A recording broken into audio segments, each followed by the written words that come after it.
chug, chug, chug, chug, chug, chug, chug, chug, chug, chug,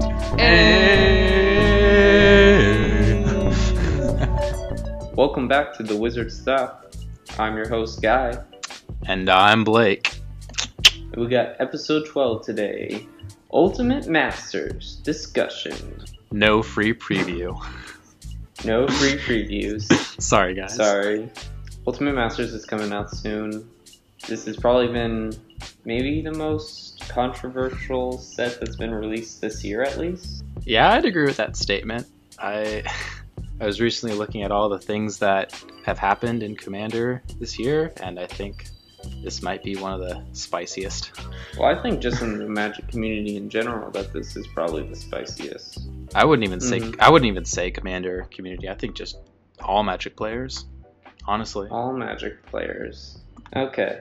This episode is meant to talk about our thoughts of the recent release of Ultimate Masters, which comes out on December 7th. At the recording of this episode, we are 95% sure that every card has been released.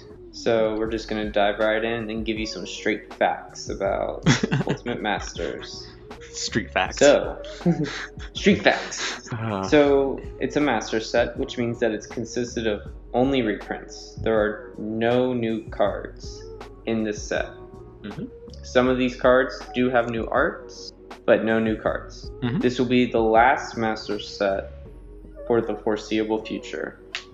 Probably within the last 2 years, there's been 4 master sets. There's Masters 25 at the beginning of 2018, and now we're ending the year with Ultimate Masters. Yep, there have been actually quite a few master sets that have come out a lot. For this master set, the MSRP is about $338. A lot more than it has been. It's considerably a lot more. Yeah. It's not it's not like $5. It's not like $5 more like the Commander 2018 product was. Wait, what? The Commander 2018 product this year was about $5 more than it was in previous years. Oh, well, that was kind of. I don't know. I feel like those. That's a whole other topic. That's apples and oranges. Okay. Apples and oranges. Okay. This is the most expensive product Magic has ever printed, though. At the time of its release, yeah. At the time of this release, yes. Yeah. Which is November 21st, 2018. Yes. I've already seen, though, on TCG Player that there's been a lot of boxes going for $270. I'm not surprised, which is the MSRP is just the recommended. That's what R stands for, what they should price it as. But, the free market, capitalism, it's been lowering, which I think all Magic players are pretty happy about. Yeah, I don't know if Wizards of the Coast is necessarily thrilled about that. Yeah. But whatever. $338. If you do buy a box, that would be about 10% of your household income if your household income is $3,000. Actually more at that point. I guess today's point is to say whether or not we feel that the set is warranted of that price. Yeah. And I think lots of people have done this where they've compared the price of this box. The professor compared it to buying a Nintendo Switch and 6 Nintendo Switch games, and then some other person did a whole bunch of products you can buy that add up to the cost of this, and how you can buy how this is basically the equivalent of 33 Taco Bell party boxes. Which I will say that one of those two is going to give you massive shits, while the other is going to just give you a bunch of cardboard. I don't know, I feel like you eat enough cardboard, you're going to get massive shits. Jesus Christ, Blake. Alright, so, yeah. Let's quickly talk, what are we drinking tonight? Oh, yeah, I'm drinking Jim Beam Double Oak Twice Barreled. What the fuck does that mean? It's whiskey. Okay, it's whiskey, okay. Okay. It's good. I'm just drinking a Guinness. I already had a glass of wine. Red wine, not white wine, which is what I normally drink. Yeah. And Yeah. don't worry, audience. If Guy runs out, he has 6 more bottles of wine. I asked him. Friendsgiving's tomorrow, so I bought wine for everyone. All right. Anywho, we should get back to talking about this. I imagine. I just want to say real quickly. I imagine like only like LGSs can really afford to buy these boxes. Like the average player does not have like $338 to just drop on this box. Like mostly everyone that I know personally, we just plan to buy singles from the secondary market. We can't buy this. Yeah, I was very much considering buying a box, but also kind of getting into some of the temptations that kind of make people want to buy the boxes. I don't think outweigh the fact that it's $338, which we'll get into. Yeah. So first, let's talk about kind of the big thing with Ultimate Masters, and that's the reprints. Mm-hmm. Reprints have been fucking insane. They've been actually really, really good. Holy shit. Yeah, I did some research beforehand about like what, because you know, Commander player, don't know much about Modern, and I was like, okay, so what are some cards that like, you know, Modern people actually need?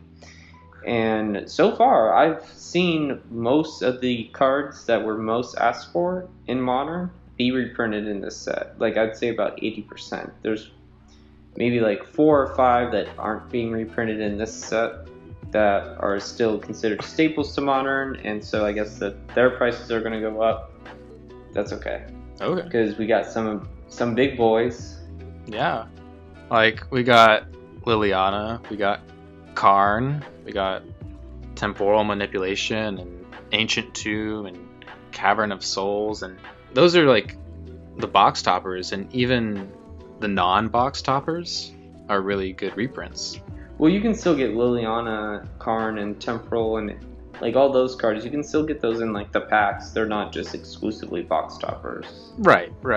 And I think that's really nice too. I guess, okay. I think before we continue, we should have probably talked about what a box topper is. Yeah. One of the more important parts about this set. Yeah, I mean, it's hard to talk about Ultimate Masters because everything is so interconnected. You talk about one thing and then you start going off on tangents. So we're going to try not to go around in circles, but we already are. But anyways, so Box Topper, if you've been living under a rock, is the new thing that Wizards of the Coast has been putting in their products, which is a singular card that's going to go sealed all on its own at the top of this set of cards. And it's fucking like really expensive set of cards. Yes. And it's like this full art foil card, and it's going to be put in. I think the idea is really great. Do you agree with that, Guy? I think mostly everyone has been saying that it's a really cool and awesome idea to do a box topper. I like the box topper idea more than I like the exclusive card per set. Yes, and I just love the design because a lot of them also don't include like the flavor text. Like, I really want the Temporal Manipulation card the most because it's just center text, take an extra turn, nothing else. It doesn't have all that like extra bullshit that kind of like clutters up the card in my opinion. And it's just nice, borderless, very pretty, and it's probably gonna like punch my wallet.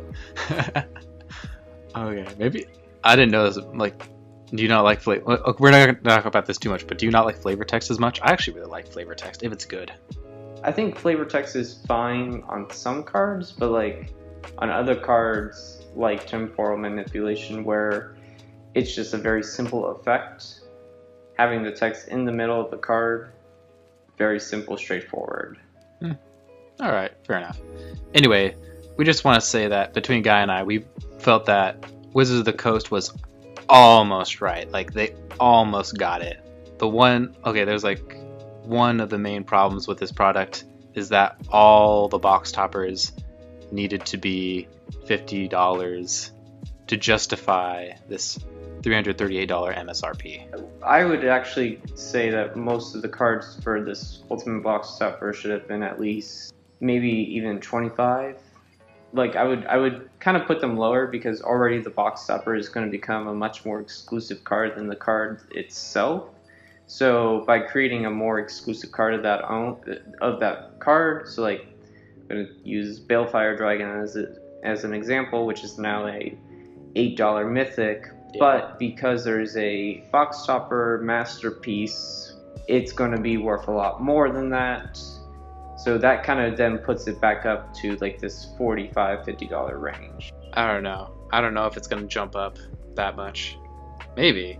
Well, not the Balefire Dragon itself, like the masterpiece version. Some of them. It's the cards that like Stirring Wildwood. Yeah, those are the problems. Those are the cards. Lava Claw Reaches. And like Stirring Wildwood, because like imagine you just bought this $338 product. You open it, you get to your box topper, you're like, oh sweet, and then you open it, you're like, oh, what's it gonna be? It's gonna be one of these super sweet, awesome cards, and then you open it, and it's Lava Claw Reaches. It's like, what the fuck? Which is a $1 card on its own already. Yeah, it's like, I don't know, like you need that like guaranteed, like no matter what box topper you're gonna get, you need it to be more than a fucking $1. And, yeah, and so there are a couple of those cards, and it's like they just needed none of the they needed like every box topper to be more than they needed it to be like actual money. They were so close. Most of them were, but they needed every single one of them.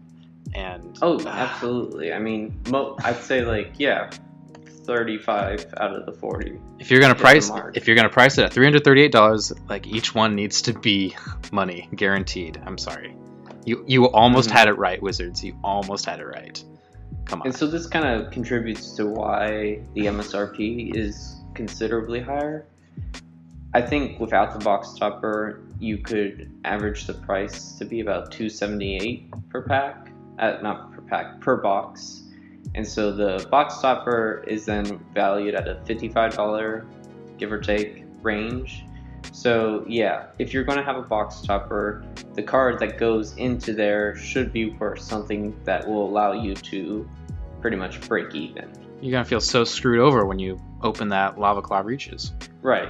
I guess I don't understand why they felt the need to do that land cycle where it's two color lands. And you know that two of them are actually like used in modern decks, and they're like $50 each. So that makes sense, but they should have just stuck with those two, in my opinion. And they didn't need, or I don't even think that you needed to make those the box toppers. Those could have just been cards you reprinted in the set, and then you could have had other cards like Phyrexian Tower or Phyrexian Altar.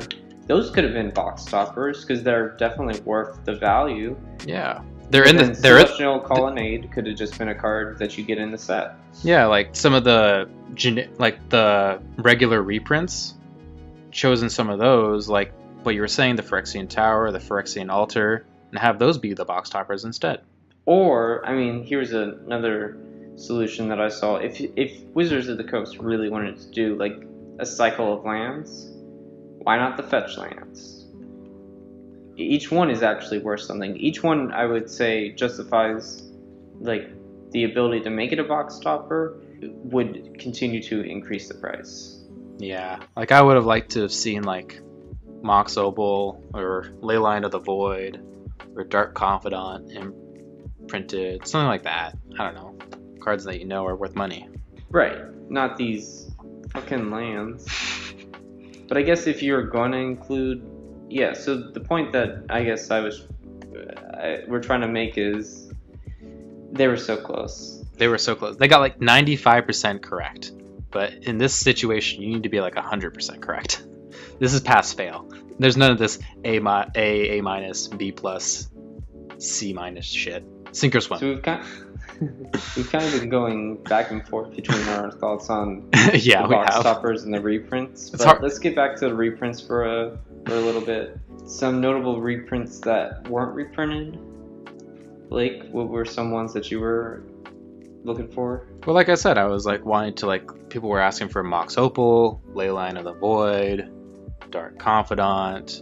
Those are the ones that I found, and then you found some too. Yeah, Horizon Canopy, Dark Confidant, Meddling Mage, Damnation, Rings of Bright Earth, Oubliette? Yeah. Oubliette? Yeah. Oubliette? I don't know. It's a weird pauper card that I know is like $40 at a common. Yeah. In the set that it was originally printed, but it's only been printed once, and it's not on the reserve list, so you could reprint it if you really needed to. Blake and I both mentioned Dark Confidant, which is one of the. It's a 1 and a black, and it allows you to draw pretty much an extra card every turn, and you take 1 damage. Correct? Yeah. So that kind of goes into this cycle of cards that Wizards of the Coast has, where it's like a 1 and a color mana. So you got like blue Snapcaster Mage. It's 1 and a blue. You got Young Pyromancer, which is 1 in a red. You got Tarmogoyf, which is 1 in a green. Mm-hmm. I don't know what the white one is because, white kind of sucks. And then you got Dark Confidant, which is you have a mono white commander deck. Yeah, but anyway. So I feel like looking at the reprints, Dark Confidant could have gone into there because they've printed Snapcaster Mage, Young Pyromancer, and Tarmogoyf. Yeah, I actually didn't really think about that. The opportunity was there. Snapcaster Mage definitely being...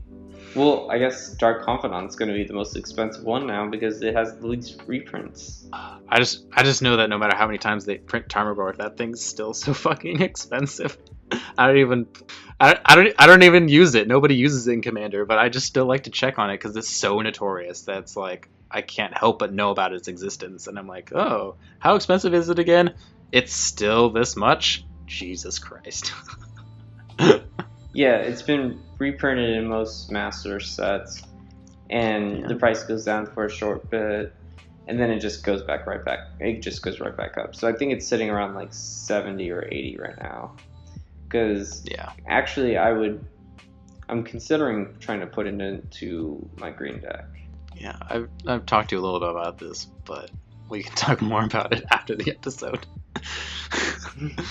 All right. You too afraid to say stuff to my face, Blake? Yeah, I think it's a bad decision, you dumb shit. Shut up. Anyway, but yeah, so reprinting some of these cards like Dark Confidant or Tarmogoyf being the better example, where you reprint it and it goes down for a bit, but then it comes right back up. I don't see what's the harm in then doing that with some of these if you're printing them at Mythic, like Dark Confidant. You gave Balefire Dragon a card that didn't need the reprint, but you gave it to it anyways, and now you just lost the opportunity. Oh well. Yeah, so we've kind of talked about how we just wish that every single box topper was worth $20 to $50, and how they were very close. Or they should have been. Yeah, they should have been. They were very close, but almost, and like our alternatives to that. And then there's kind of the next issue, which is there was a video saying that the box toppers are searchable. If you use a high power flashlight, you can see what the card is. They couldn't demonstrate it for the camera. They then said what card it was, and then they opened the pack, and it was the card that they said it was. We don't really know exactly how reliable this person is, but I don't know. Just it seemed kind of legit, and so it makes me really nervous.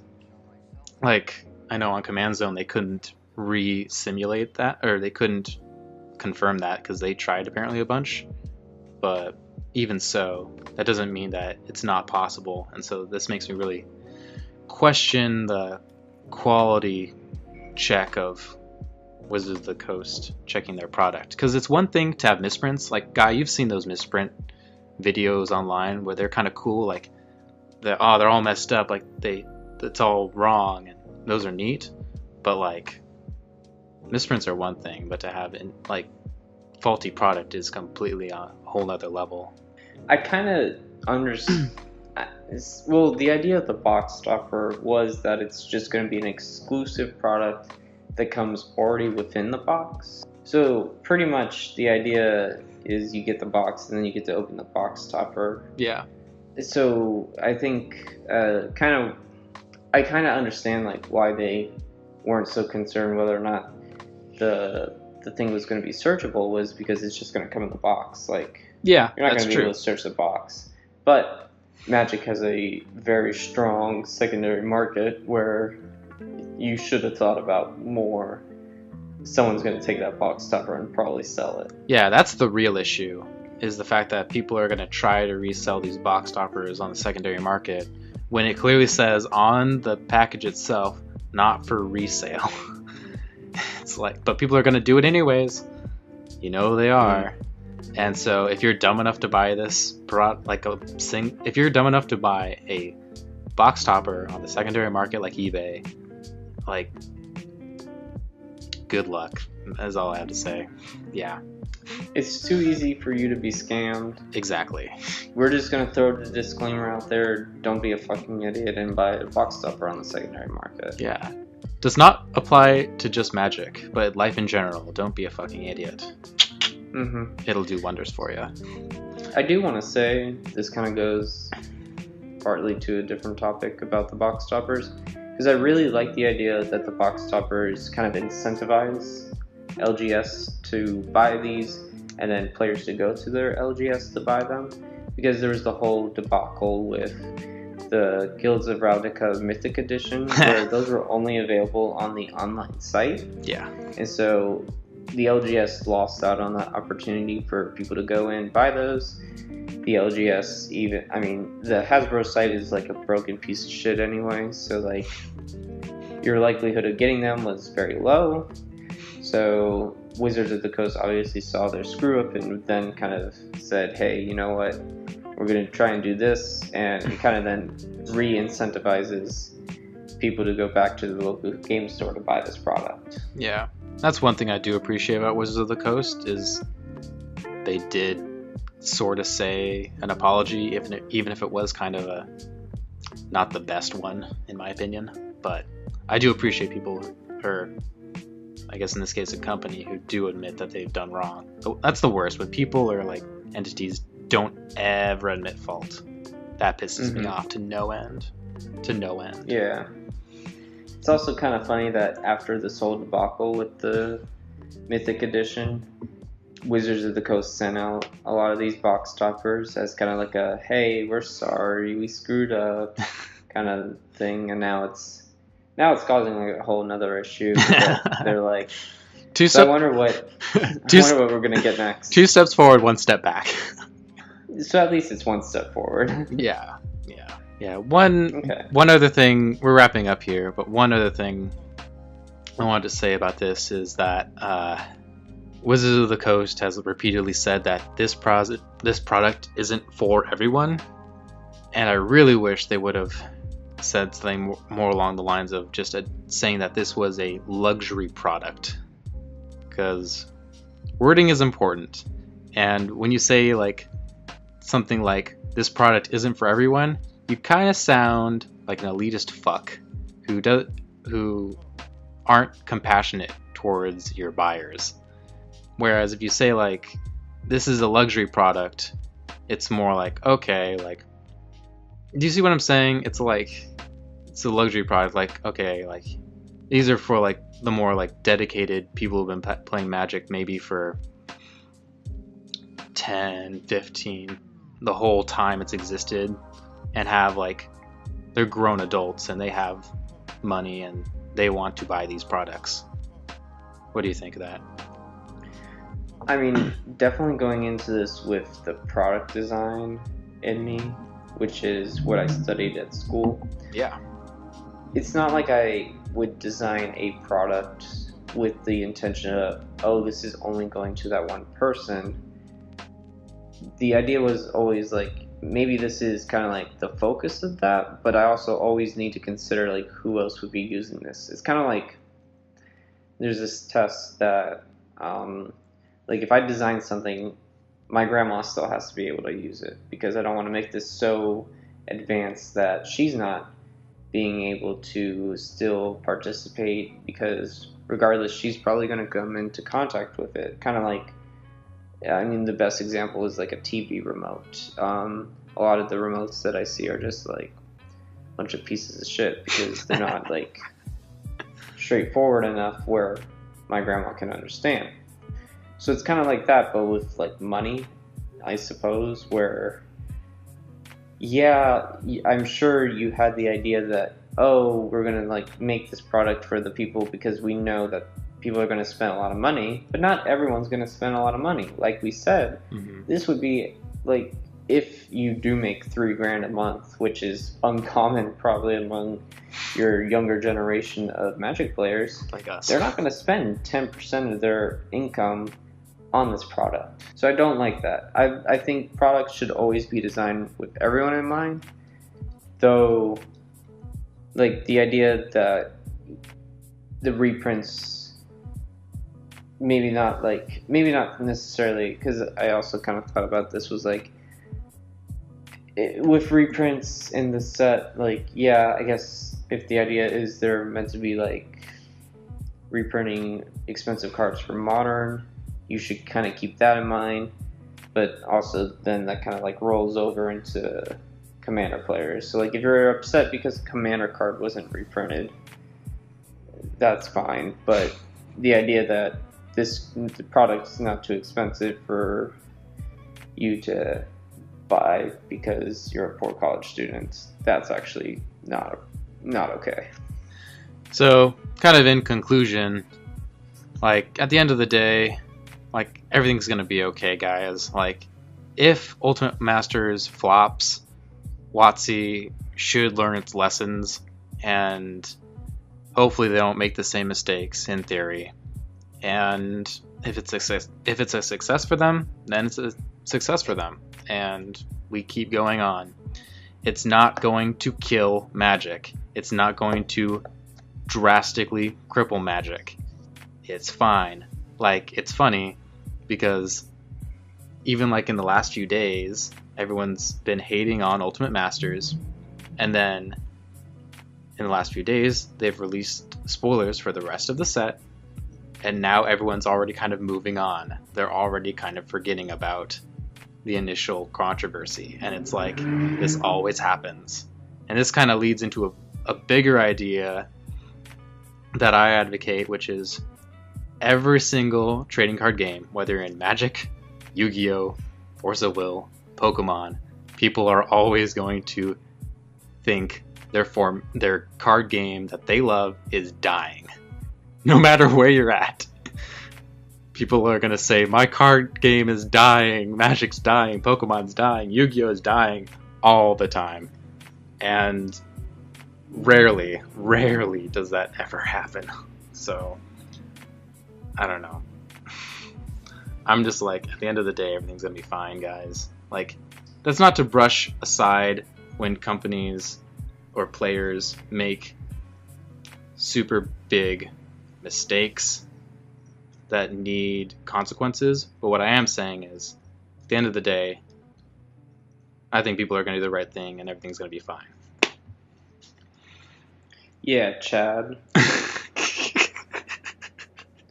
You said that the other day, and I don't understand. Like, who's Chad? Just a guy I know who would always be like a doomsayer.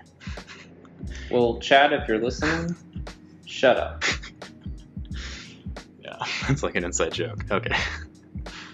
I guess I got two questions for you, Blake, or kind of like just to bounce ideas off of points. Yeah, sure, go for it. But I'm interested, like, what are maybe like 2 or 3 of the cards that you want most from the set? Oh, like that I actually want to buy? Yeah. Ooh, shit. Definitely Mana Vault. Definitely Mana Vault. I've been waiting so long. Okay, I'm one of those people that, I'm sorry, you can hate me. You're allowed to hate me. I don't really like brown border artifacts. I like silver border artifacts. So I am so happy that this is the first time Mana Vault is getting a reprint with the new art that's been on online version, but it's now coming to TCG. I am 100% buying that. And then, oh god, you kind of caught me off guard there. Surprise, bitch.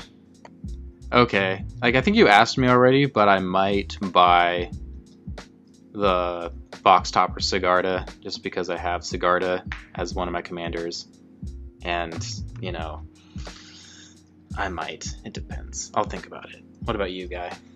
Number 1 card I want, and honestly, it's probably the card I've wanted most for a while, but Temporal Manipulation. Right. Yeah, you told me I that. already talked about how I'm probably going to buy that, and I'm only going to buy the box topper version because I don't want that jank flavor text on it. That jank flavor text. I think that's the first time anyone's ever used those two terms in conjunction. I'm a pioneer in language. And then Frantic Search. I really like the new art. Oh, I need to buy that too. That was the other one I wanted to. Yeah, thank you. Okay. And then the other one is Ancient Tomb. I'm fine without that one, but you go for it. Well, I really enjoy this new art. And yeah, the box topper version is sweet, but I'd be okay if I just got the the normal version, I guess. Mm-hmm. Because then if I buy this one, which will be cheaper now, then I will have a really old Ancient Tomb that I can just put in another deck, and Oh then yeah, I because a you nice have a one. really old one, don't you? I do. I forgot about that. I don't really, and I'm like, whenever I draw it, I'm like, I wish this was prettier.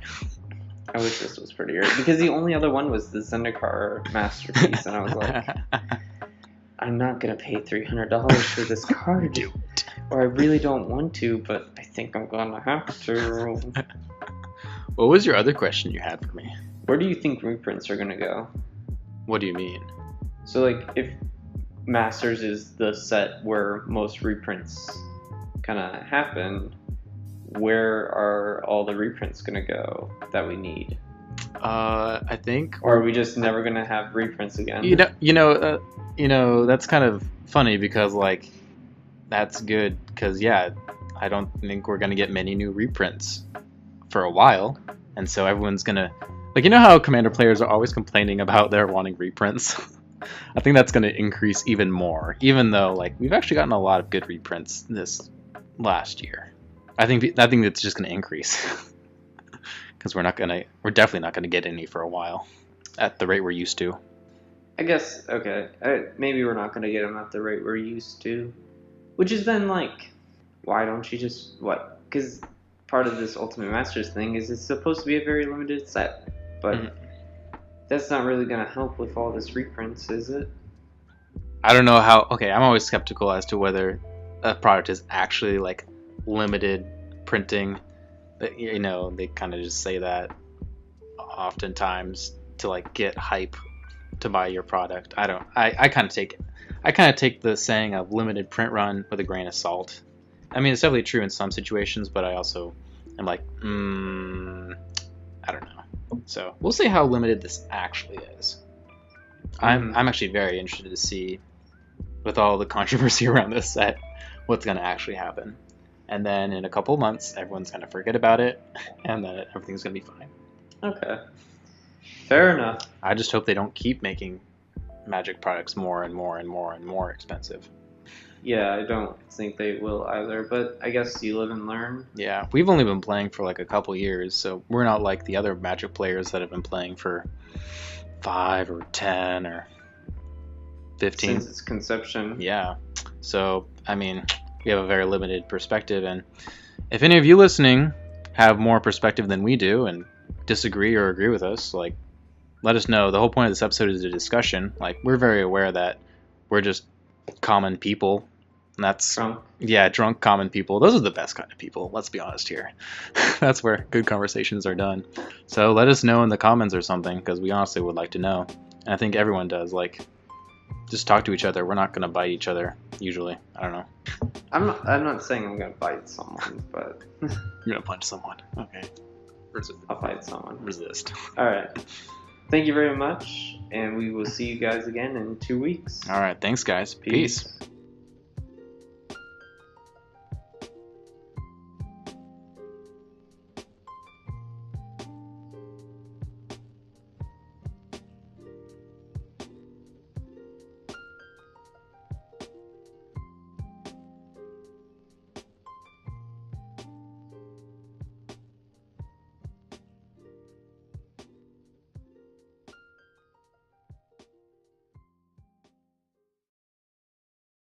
First of all, congratulations. Wizards of the Coast. Hello, I like money.